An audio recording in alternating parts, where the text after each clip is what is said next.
you want to go to DC, if you want to be in politics, this is the program to do it with. All of the things that were part of the program were things I would have had to do individually or would have had to think about. But having all of that together, having the reflection, having the housing, having the community already built in as part of the program took a lot of the guesswork out as I was transitioning to a stressful move away during the summer. So it was just nice to have it all neatly packaged for us. The work that I did there was political polling and analysis, and that's what I want to do for my future career. I'm going to go to grad school to hopefully pursue a master's degree in quantitative politics. So I'm going to use that, maybe go back to Echelon, but I'm really pleased with my experience there. It showed me exactly what I wanted to see. I got to work in the consumer world and the political world at the same time, and the work that I was doing was really impactful.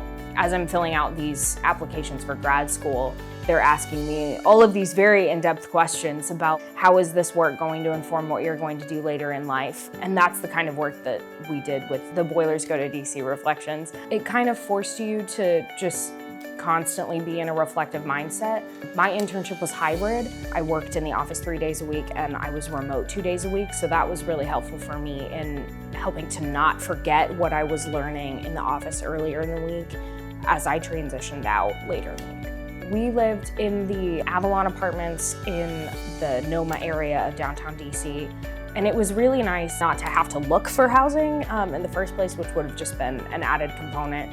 To have part of that housing subsidized, so the cost was already down as well. And then to just kind of have a built-in community of people that you could come home to at the end of the day and not having to come home, be in a big city all by yourself, have things to do with people on the weekends. It was just nice to have that community.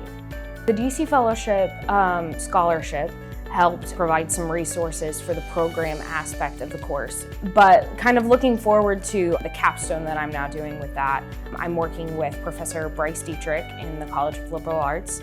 And I'm kind of using that capstone as a way to build on the work that I did at my company, Echelon Insights. Boilers Go to DC program just kind of lines it all up really nicely. It's going to be a really smooth process so that all you really have to focus on is figuring out what you want to do there. So I would really recommend it for that packaged experience and to be able to do it with a community of Purdue students.